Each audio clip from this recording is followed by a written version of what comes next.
Hello everyone, आज हम करेंगे एक्सरसाइज 4.1। जो मैंने ये इंट्रोडक्शन पार्ट मैंने एक्सप्लेन किया है, मैंने वो शॉर्ट वीडियो में डाला है। यदि आपको देखना हो तो मेरे चैनल पर शॉर्ट में ये इंट्रोडक्शन पार्ट दिखेगा। फिर भी मैं आपको इसको थोड़ा थोड़ा एक्सप्लेन ज़रूर कर दूँगी ताकि आप लोगों को प्रॉब्लम ना जाए 4.1 करने में। तो यहाँ पे हमने जो शॉर्ट वीडियो में पढ़ा था इंट्रोडक्शन पार्ट, उसमें क्या पढ़ा था कि जो लीनियर इक्वेशन है 2 वेरिएबल्स, चैप्टर 4 का नाम है ये। तो उसमें मैंने बताया था कि जो लीनियर का मतलब होता है जिसकी जो भी वेरिएबल्स होते हैं उनकी डिग्री यदि 1 होती तो वो लीनियर कहलाता है। ओके, उसके बाद में मैंने एग्जांपल दिया था 8x + 5 = 0। अब यहाँ पे लीनियर इक्वेशन 2 वेरिएबल का मतलब क्या है? यहाँ पे ये तो हमारा 1 वेरिएबल का हो गया। यदि 8x सिर्फ एक ही वेरिएबल आ रहा तो ये लीनियर इक्वेशन इन 1 वेरिएबल हो गया। बट यहाँ पे अगर हम यहाँ पे इस चैप्टर में बात करेंगे 2 वेरिएबल्स की, तो उसका एग्जाम्पल है 8x + 4y + 6 = 0। ये एग्जाम्पल है। इससे ऐसे ही इक्वेशन हम बहुत सारी बना सकते हैं, ठीक है।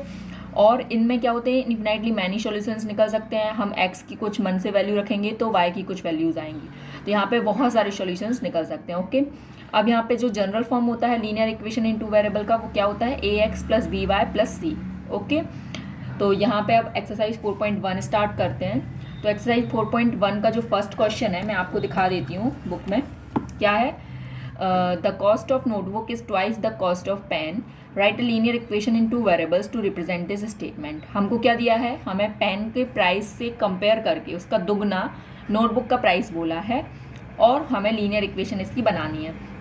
उन्होंने थोड़ी सी हिंट दी है कि जो नोटबुक का प्राइस है वो x मान लेना है और पेन का प्राइस y मान लेना है, ठीक है। तो स्टार्ट करते, ठीक है। तो let the cost of pen be, कितने रुपए है पेन का price? Rupees, by, and the cost of notebook be ₹x, ठीक है। तो यहाँ पे इतना समझ में आया। अब इसके बाद में देखो जो क्वेश्चन के अकॉर्डिंगली है ना, तो अकॉर्डिंग टू द क्वेश्चन हम यहाँ क्या लिखेंगे? जो नोटबुक का प्राइस है वो पेन के प्राइस से दुगना है, मतलब 2 से हम मल्टीप्लाई कर देंगे। तो ये हमारा क्या बन गया? लीनियर इक्वेशन तो है, लेकिन अभी हम इसको जनरल फॉर्म में यदि बदलें तो इसके फॉर्म का लिख सकते हैं। क्या लिख सकते हैं? x, इसको हम इस तरफ ले आएंगे तो -2y = 0। तो ये हमारी इक्वेशन है ना, रिक्वायर्ड इक्वेशन ये है हमारी। ओके, अब चलते हैं क्वेश्चन नंबर 2 की ओर। देखो क्वेश्चन नंबर 2 में क्या बोला है कि मैं आपको क्वेश्चन दिखाती हूँ। क्वेश्चन नंबर 2 में बोल रहा है कि express the following linear equation in the form of ax + by + c and indicate the values of a, b, c in each case. तो हमें यहाँ पे क्या बताना है? इसके फॉर्म में हमें पहले सारी इक्वेशंस को लिखना है, उसके बाद a, b, c की वैल्यूज बतानी है। ओके, तो चलिए स्टार्ट करते हैं। तो जो फर्स्ट इक्वेशन ये दी है हमको, इसका हमें क्या करना है? हमें इसको पहले जनरल फॉर्म में बदलना है। मैं जनरल फॉर्म यहाँ लिख देती हूँ, ax + by + c = 0। तो इसको हम क्या लिख सकते हैं? 2x + 3y माइनस, इसको इस तरफ ले आएंगे तो 9.35 के ऊपर बार = 0। तो यहाँ से आपको a मिल जाएगा 2। क्यों? क्योंकि a x का कॉफिशिएंट है, b y का कॉफिशिएंट है और c कांस्टेंट है। ओके, तो यहाँ पे b क्या मिल जाएगा? 3 एंड c मिल जाएगा -9.35 का बार। ओके, अब सेकंड वाला क्या बोलता है? सेकंड जो क्वेश्चन है वो क्या बोलता है? 2 मिनट। सेकंड बोलते हैं, देखो इसमें हमें क्या है, ये हमारा जनरल फॉर्म हमको दिख रहा है ना, तो इसको हम ऐसे ही लिखा रहने देंगे।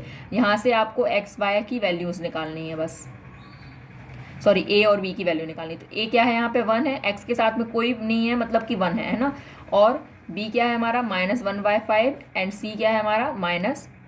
ओके, अब ऐसे ही थर्ड नंबर का है। थर्ड नंबर का क्या लिख सकते हैं? -2x + 3y, इसको इस तरफ ले आएंगे तो -6 = 0।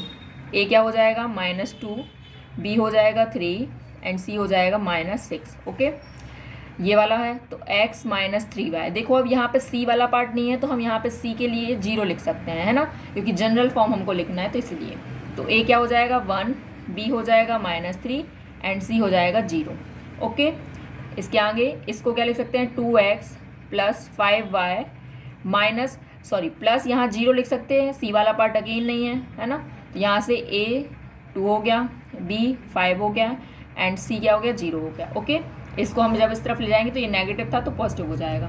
इसके आगे के 2-3 और रह गए हैं, तो मैं उसको भी करा दूंगी, लेकिन आपको खुद करके भी देखना है ना, ताकि आप पे भी बने। देखिए ये क्या है, 3x+2 है, तो यहाँ y वाला पार्ट है नहीं, तो y वाले पार्ट को हम क्या लिख सकते हैं, 3x+0y। 0y का मतलब 0 ही है यहाँ पे, बस हमको यहाँ पे जनरल फॉर्म लिखना था, तो हमने इसको लिख दिया। तो a = 3 है, b = 0 है, एंड c = 2 है। ओके, इस पार्ट को देखिए। अब इसमें देखो x वाला नहीं है, तो हम इसको लिख सकते हैं x.0 + y - 2 = 0। तो a = 0 आ गया, b = 1 एंड c = में क्या आ जाएगा, -2। ओके, लास्ट देखिए 2x है, ठीक है। तो 2x इसको हम इस तरफ ले सकते हैं या इसको इस तरफ ले सकते हैं, दोनों ही सही हो सकते हैं, ठीक है। तो 2x - 5 एंड यहाँ पे क्या है, अभी रुक जाइए, अभी इसको y वाला पार्ट भी लिख सकते हैं। तो 2x + 0y - 5 = 0। यहाँ लिख सकते हैं a 2 आ गया, b 0 एंड c = -5। ओके, तो ये आंसर है। तो एक्सरसाइज 4.1 यहाँ पे ख़त्म होती है। यदि आपको वीडियो पसंद आया तो प्लीज़ लाइक करें और चैनल को सब्सक्राइब करें, और आगे की वीडियोस देखनी हो तो आप ज़रूर मेरे चैनल को सब्सक्राइब करने के बाद शेयर ज़रूर करना अपने फ्रेंड्स के साथ, ताकि वो भी देख पाएँ। And thank you for learning.